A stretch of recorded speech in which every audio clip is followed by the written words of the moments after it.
Good morning. Okay. My name is Jada Williams, member of your parish committee. My pronouns are she, her, hers. We're glad to welcome you here online or in person on this beautiful sunny Sunday morning. Special welcome to any new visitors we have with us here today. We invite you to join us downstairs after the service or online for some community time. Our mission here at First Parish is to build community, search for meaning, deepen our spirituality, and make a better world. If you have questions about First Parish or Unitarian Universalism, someone from our membership team will be at the welcome table during coffee hour to greet you and answer any questions. Reverend Lisa and Kate Holland, our Director of Lifespan Education, are also available after service and would love to meet you. A big thanks to all of our service participants whose names are in the order of service. And please remember to silence your cell phones for our time together this morning. Please join me now in taking a moment to say hello to everybody that's home today in the side camera. Hello. A heartfelt welcome to all. Let us, now we have an important announcement from Jim Kittendaw from the Search Committee. Good morning, everyone. Nice to see you. I am here on behalf of the Search Committee, and my number one job, as instructed by the committee, is to thank you. Because everyone is involved in this process and many, many people are participating. We've had a survey ongoing, as you know. We've had almost 90 surveys sent back in. We have almost the same number in cottage meetings and focus groups. And we have a big job to sift through all this information, which is an important backdrop to the work we're trying to do to identify a new settled minister for First Parish. You can always tell us anything you want to tell us by sending an email to search@uuwayland.org. So if you wake up in the middle of the night and said, I should have said that, or I needed to amend my survey, or whatever it is, just send us an email, and all of us get it in our inboxes. So there's no danger it'll get lost or set aside, because it comes into all of our inboxes. The survey and the cottage meetings are sort of winding down. We have 3 more cottage meetings that are available. So if you'd like to give us a piece of your mind, by all means sign up for one of the remaining cottage meetings. We'd love to see you. And the survey has sort of a soft closing. So we're going to start to sift through the survey findings and what you all had to say. But if you haven't filled it out and you want to fill it out, please do. And we have a great new activity on the horizon. On November 2nd, there's going to be a workshop, virtual workshop via Zoom, that's facilitated by the UUA but sponsored by the Search Committee. And that is a workshop called Breaking Barriers, Building Beliefs. And it's going to be facilitated by Reverend Patrice Curtis, who actually was part of the big workshop on searches that our Search Committee attended in June. And she's a terrific person, very smart, very thoughtful. And Emily was supposed to be here introducing the workshop. So I'm going to read the remarks that she had written for herself. She says, she's not feeling well. She says, when I was a kid, there was a riddle. A father and son are in a terrible accident. They get rushed to the hospital. As the son is going into the operating room, the surgeon stops and says, I can't operate on this boy. He's my son. Yeah, the idea of a woman surgeon at that time was unusual enough that it was a riddle. Nowadays, our mental image of who is a surgeon can be expanded, has been expanded. We're inviting you all to a workshop, Breaking Barriers, Building Beliefs, that will help us expand our mental imagery of our new minister. It might be easy for us to imagine a woman, a person of color, a gay person as our minister, but what of other biases we don't know that we hold? Somebody with an accent? Somebody with a different body type? Let's expand our ideas of who our minister can be. Sign up for the workshop in the vestry or online. We have a number of people signed up already. I think it's going to be terrific. It's at 10 a.m. via Zoom on November 2nd. So be thinking about it, and please sign up and send us an email. Thank you. We have another announcement from the Uganda Project. And hello, I'm Dan Lewis. I'm representing the Uganda Project of First Parish. Oh, and Barbara, thank you. I'm glad you're up here. Yep, who's also on the steering committee for the project. For many years now, is it many? I think we can call it many. We have relied for our projects, for our work in supporting people of Uganda who live in this country and in Uganda, in institutions and communities that we care about there, on the generosity and volunteerism of First Parish, and especially the Lydia Maria Child Foundation. We're entering a new phase, and we're trying to support future projects and work from funds outside of First Parish. And we're also leaning on the community for ideas about how to do that. There's a session at 11:30 after coffee hour today where no idea is too silly. If you could attend as a brainstorming participant, we would most appreciate it, whether you've got some expertise or just a creative mind, because the future is unwritten. Thank you. That's in the Stokey, by the way.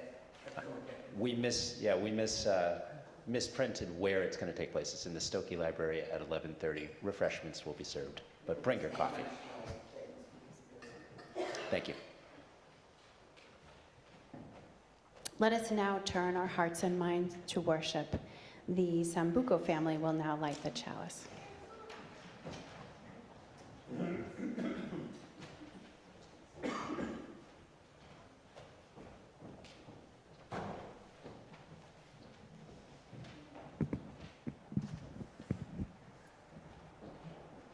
With open minds and loving hearts, we gather to search for meaning, to care for one another, and work together for a better world.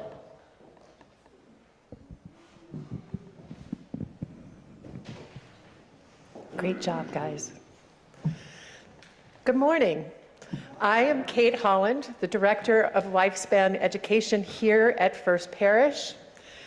And Reverend Lisa and I have been joking. Do you know the old movie Freaky Friday? Well, today is Freaky Sunday because Lisa and I have swapped places. So Lisa's going to go down and be with the kids today, and I get to stay up and I get to do the reflection. Not that I'm nervous. So I wanted to welcome everyone in with some opening words this morning. Our opening words come from Starbuck. We are all looking to go home, to some place we have never been before, a place half remembered and half envisioned. We can only catch glimpses of it sometimes. Community. It's somewhere there are people to whom we can speak with passion without having the words catch in our throats. Somewhere a circle of hands will open to receive us. Eyes will light up when we enter. Voices will celebrate with us whenever we come into our own power.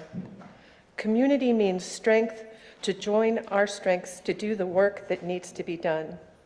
Arms to hold us, a circle of healing, a circle of friends, someplace we can be free. I invite you now to stand in either body. Kate, What? we have an anthem. Oh, there's an anthem. Thank you so much. See, this is why I need community.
I'm so glad I didn't cut you off. So now I'm going to invite you to rise in either body or spirit to sing together our opening hymn, which is number 188, Come, Come, Whoever You Are. And the wonderful Charlie Anderson, who just played trumpet so lovely for us, is rushing down because it's a round, my favorite. I'm totally lying about that. Okay. Normal drill, right?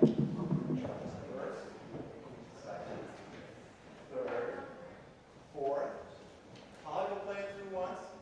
We'll all sing it together once. And then we'll do it. You'll come in first, then you, then you, then you. We'll sing it through twice as a round. And then we'll peter out at the end.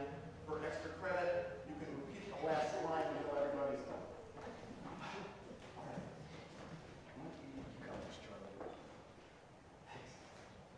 Holly, can you take it away?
Way to go, Charlie. Way to go, everyone.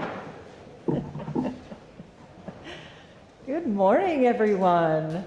So here we are, swapping places, each of us a little out of our comfort zone, but that's okay. So we are talking this morning about what it means to build community. And building community means all of us all together, of course. It also means sometimes you have leaders and you have people who either follow or they help, they support, they make things go well. And so I'm going to try something this morning and see if you all can help me out. I know you will. I know you will. So I'm going to clap a pattern and then you're going to clap it back. So you have to listen carefully and see how you do. So here we go.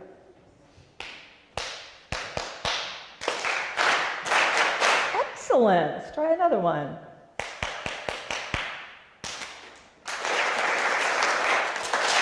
Let's try that one again.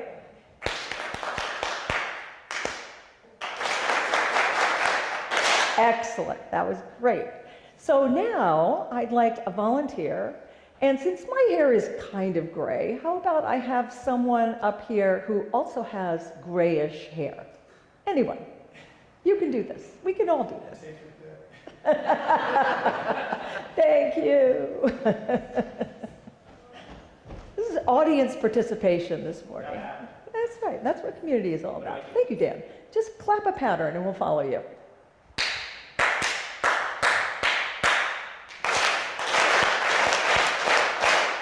That was good. Try it again. Sure.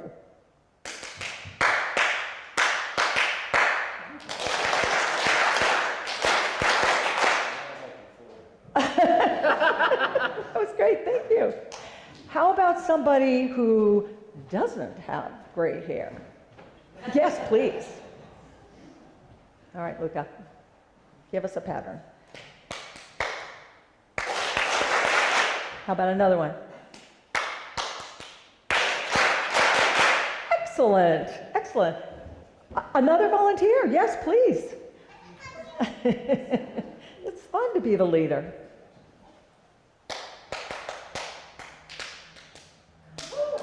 Wow. Maybe do another one.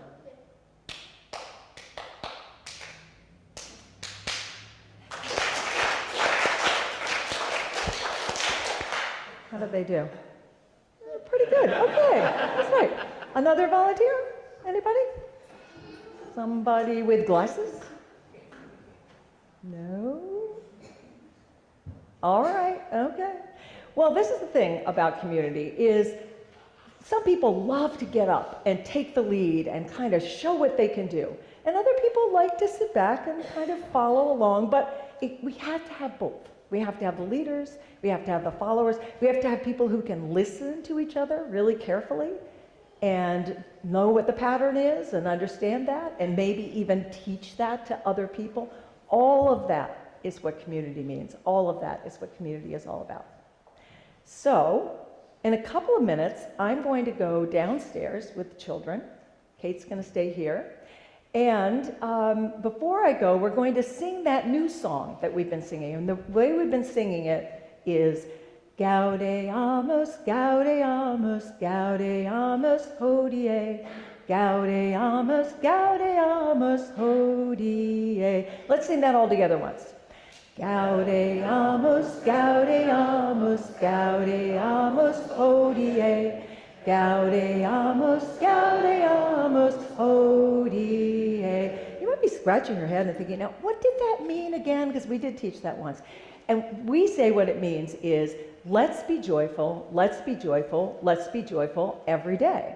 So we thought, well, why not sing it in Latin and then in English? So let's try singing it in English, and it sounds like this. Let's be joyful, let's be joyful, let's be joyful every day. Let's be joyful every day. Try it with me. Let's be joyful, let's be joyful, let's be joyful every day.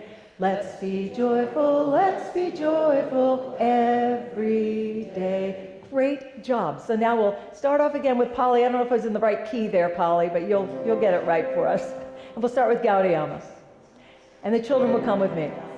Gaudeamus, Gaudeamus, Gaudeamus, Hodie. Gaudeamus, Gaudeamus, Hodie. Let's be joyful, let's be joyful, let's be joyful every day. Let's be joyful every day. Show the way.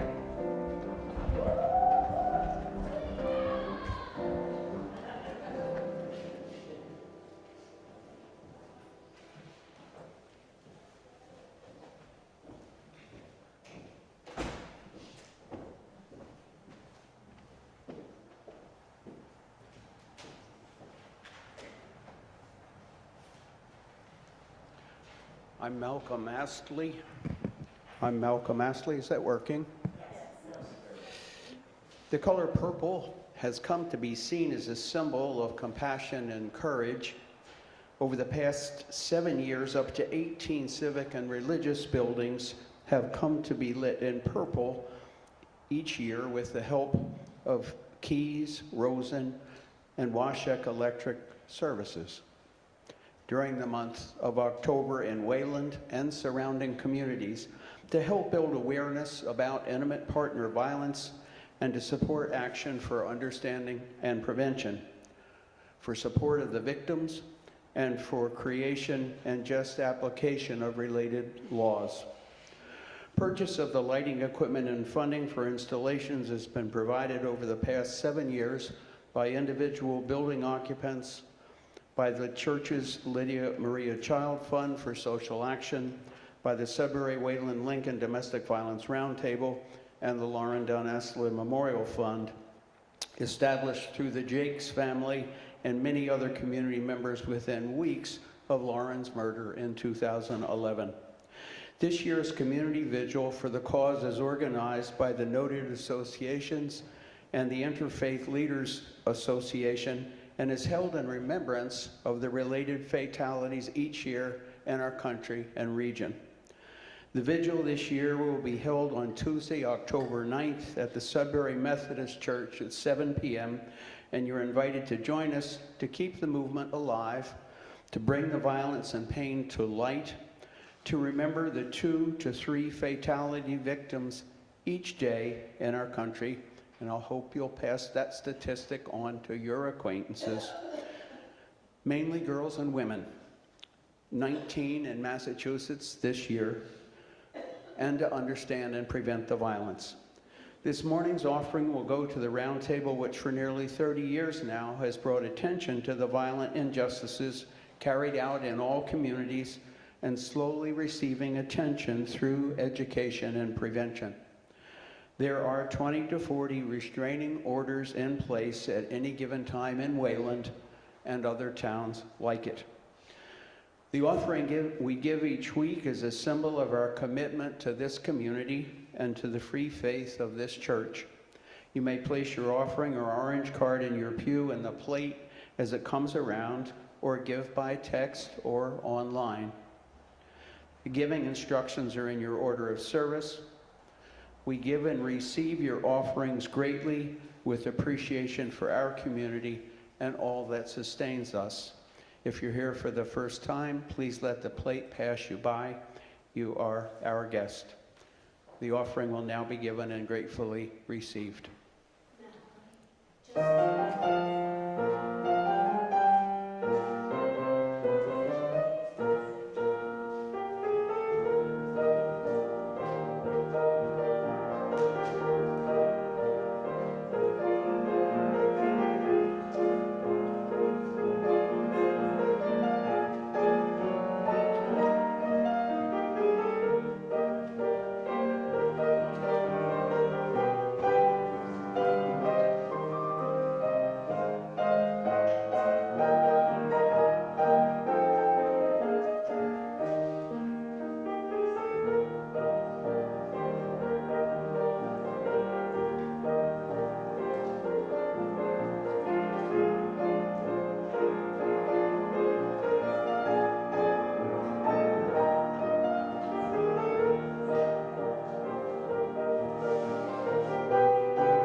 So much Kate's emphasis that it takes a congregation to make a service. Susie corrected me on my date, and then I'm correcting Susie, and we've got the date finally. It's October 29th. October 29th, the vigil in Sudbury. Thank you.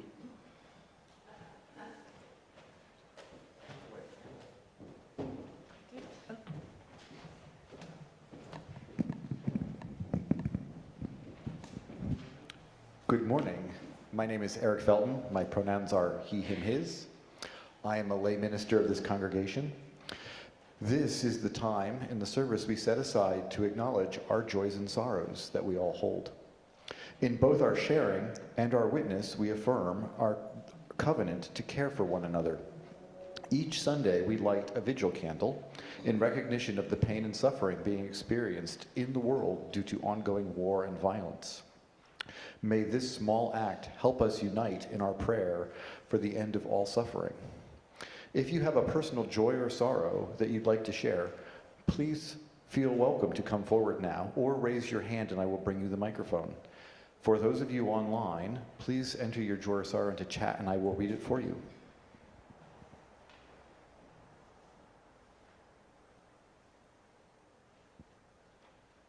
Sorrows that we have left unspoken. Let us hold each other in a circle of care with a moment of silence.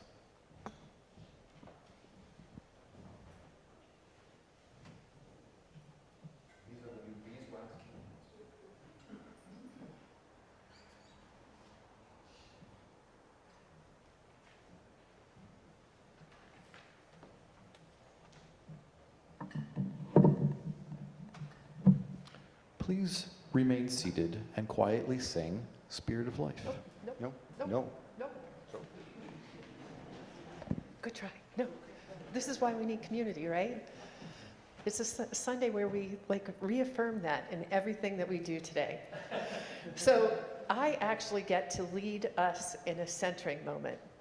So because you get me and not Lisa, I'm going to do it a little differently. So this is a body movement that we're going to do first, and then we'll have a moment of silence. So this works well if you want to stand up and do it, or if you want to stay in your seat, it can work that way too. So the first thing we're going to do is bring our hands together in what some people think of as prayer symbol. So we're going to bow to all that is sacred in all of us. We're going to open our hands like a book to show the commitment that we make to learn and grow together. We're going to make our hands into the shape of a chalice to be the symbol of our Unitarian Universalist faith. We're going to reach to the sky and offer our gifts to make the world a better place. And we're going to hold our hands on our heart so that we come to the world with open hearts. And then lastly, we're going to put our hands down to reach towards the earth, which is our home and part of what we love to take care of. Okay, you want to try it one more time? Okay, so we're going to start in prayer position. We're going to bow in honor of the sacred in all of us. We're going to open our hands into a book to show our commitment to learning and growing together. We're going to make our hands into a chalice, which is the symbol of our Unitarian Universalist faith. We're going to reach up to the sky to offer the world the gifts that we have to make it better. And we're going to hold our hands over our hearts so that we remember to come into the world with open hearts. And lastly, we're going to reach towards the earth that we love and care for.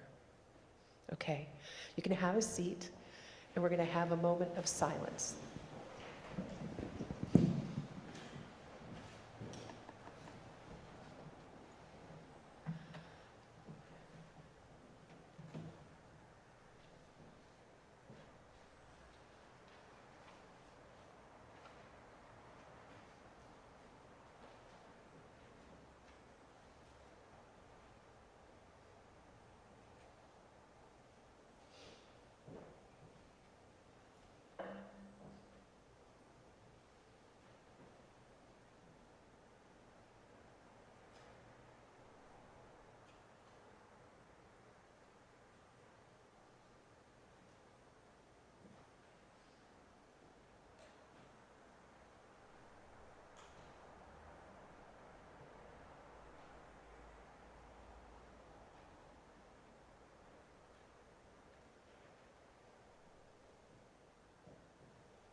Please stay quietly in your seat and sing together Spirit of Life, hymn number 123.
Good morning.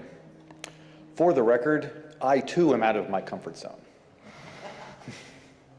Our reading this morning comes from Emma Merchant. I have never been particularly attached to the idea of family. Do you know the Swiss Family Robinson? It's the story of how a family worked together and survived. It never reached beyond a story for me.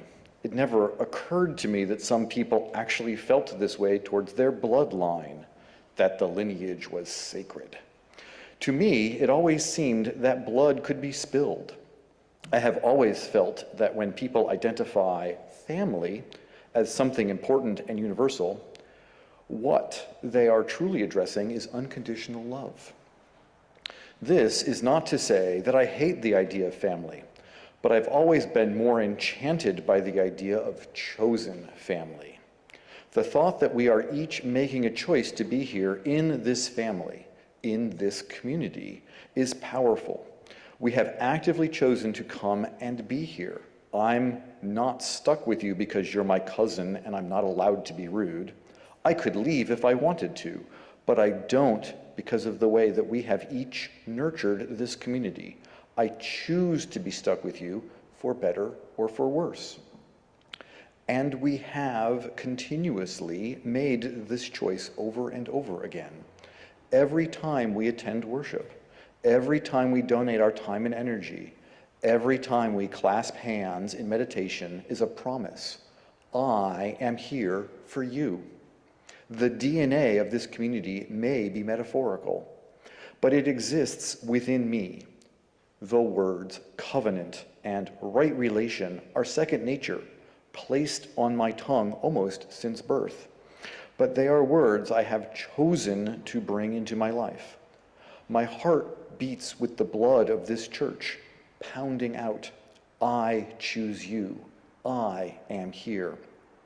This is a safe place, a place of learning, a place of compassion, a space created by the very idea of love. We choose to build a community. We choose to build a sanctuary because we choose to be together. There is no use for a church of people who hate each other or a church of ghosts. We make the choice to stay stuck together even when we don't want to be in the same room. But we always come back to the table because we choose to be together. Through thick and thin, we have chosen love. And in hard times, struggling times, times that we face every day, we come together even closer. We make the choice to listen to each other. We make the choice to pick each other up, and we make the choice to love each other.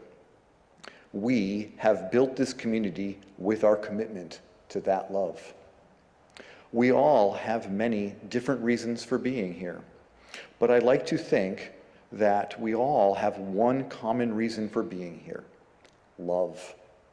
Over everything else, we are here because we are the people who choose love. We do not have a bloodline, but we have a deep, unconditional love that runs through us all. We choose that love. We choose each other. Our hearts echo, I choose you. I am here. I am here. I am here.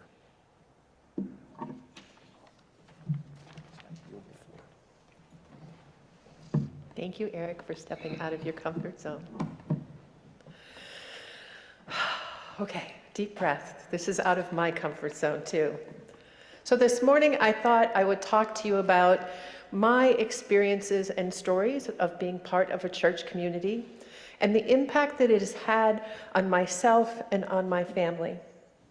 Some of you may know that my family's journey to being part of a Unitarian Universalist church started in Sherburne. I've always needed to be a part of community, growing friendship bonds and being with people on that journey. But I do think that my lessons in being in community have been most clear while I've been part of a church.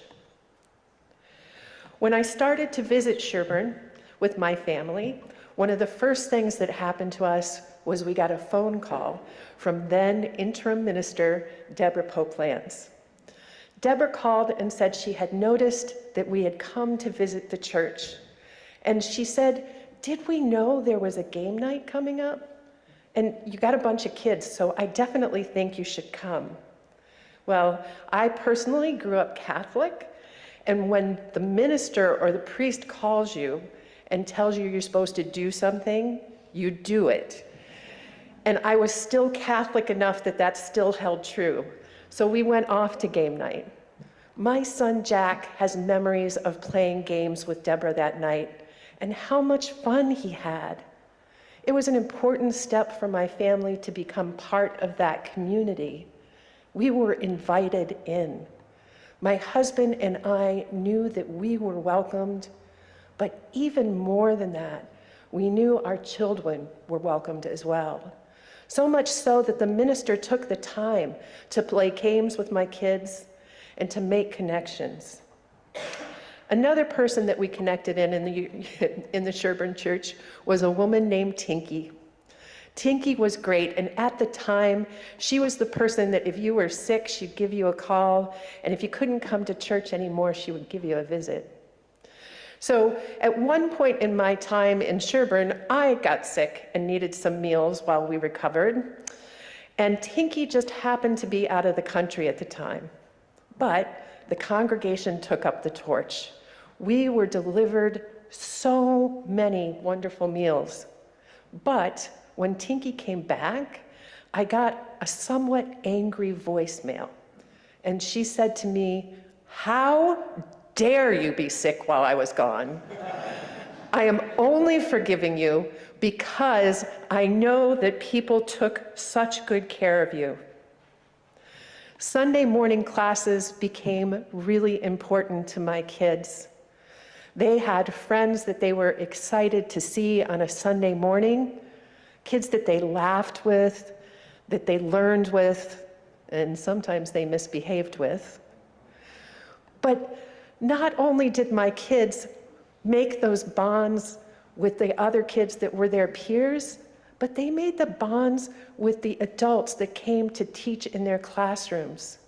Those adults made it very clear by their example that those children were important in that community, that they were included, that they were going to be there for them. The community in those classrooms was safe and kind, and it gave my daughter Ashley the courage to come out as transgender in her coming of age class. That coming of age class, Ashley's twin brother Andrew also was in, of course, and he made some really strong connections to both his mentor and the then intern minister in Sherburne, who was Stephanie May. Whenever Andrew came to visit me at work, he took the time to make sure he could connect with her as well. It was a long-standing relationship. When I was part of the church for about 6 months, a woman named Pat approached me. And she said, "You know, I've seen you around the congregation, and I think you might be someone who could be a leader to help with the congregational work." I said, "Wow, that's pretty great." And she also told me there was a workshop that she would like me to go to that would give me even better skills in it. It was a week-long workshop. And it came with a price that was more than my budget for my family could hold.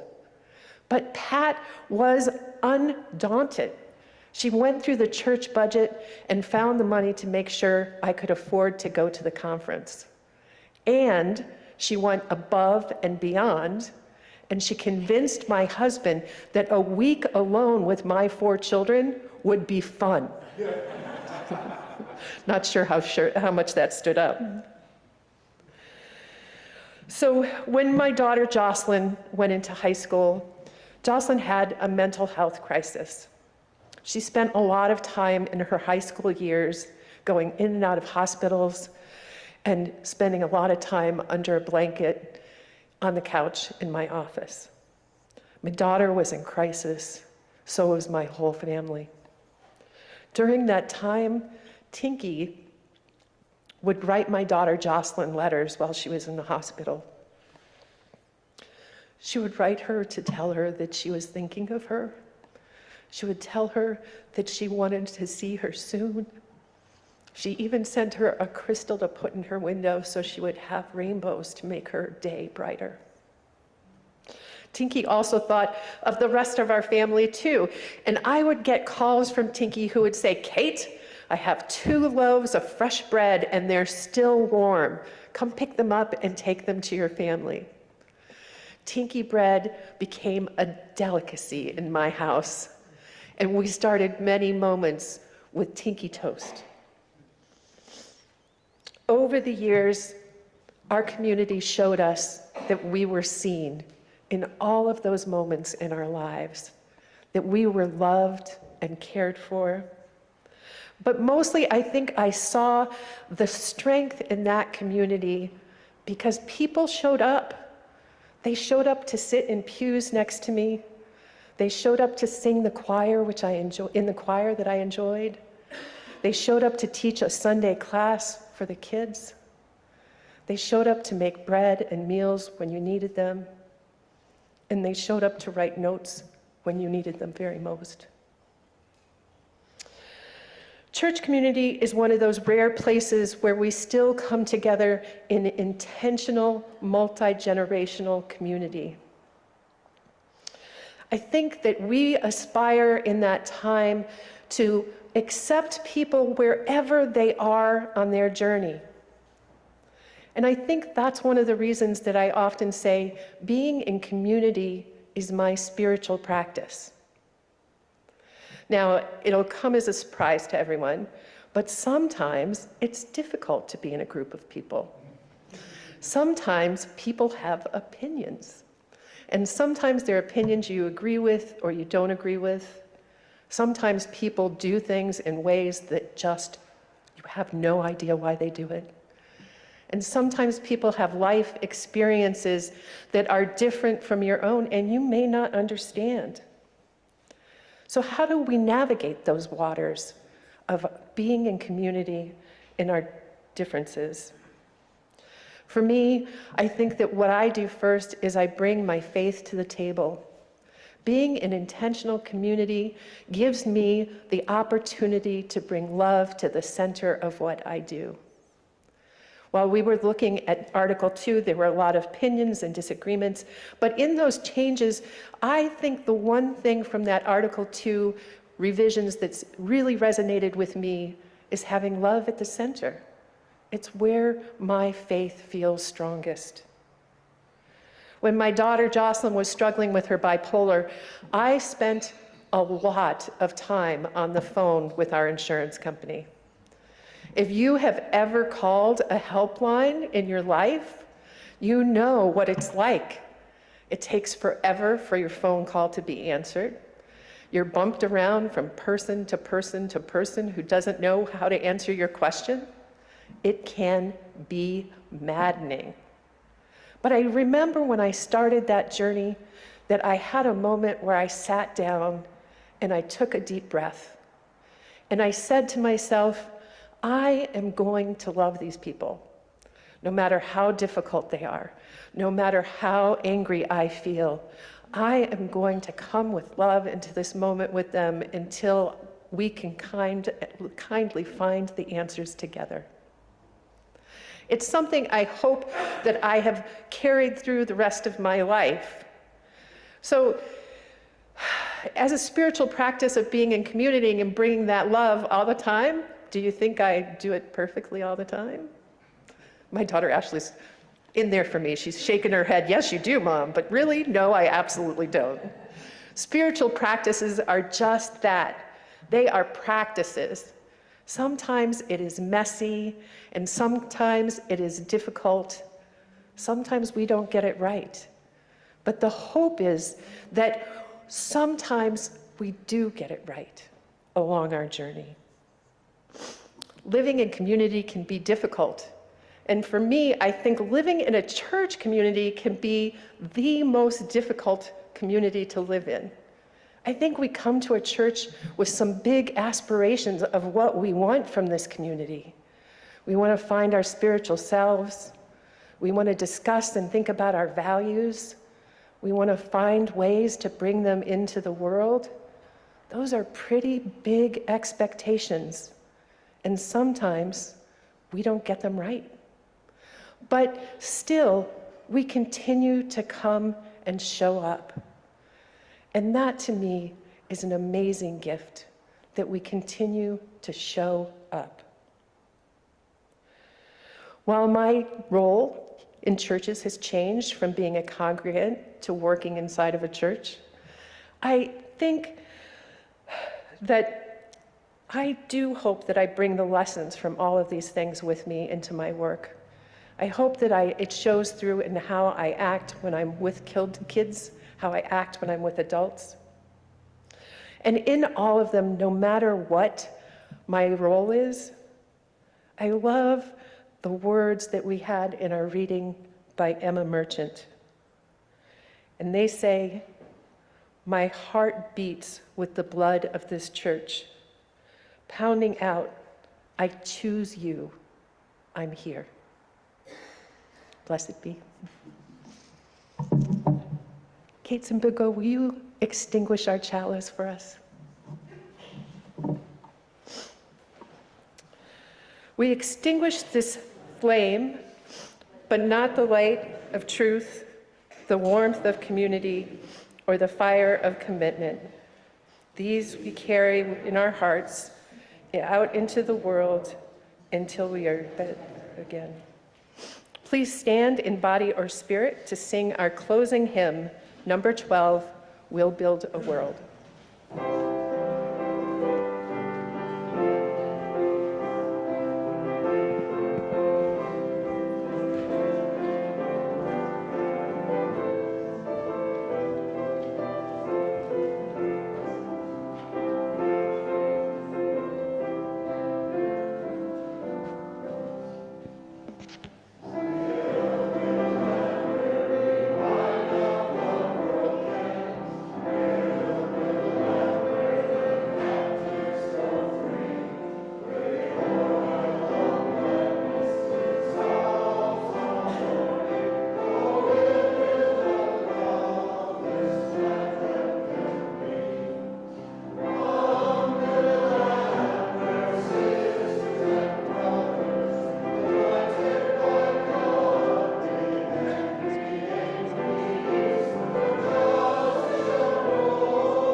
Our closing words this morning come from my colleague Gail Forsyth-Vale. They were written for a baby dedication, but I've kind of adjusted them so they fit all of us. There is no sin to be washed away here. We see each person as a precious gift.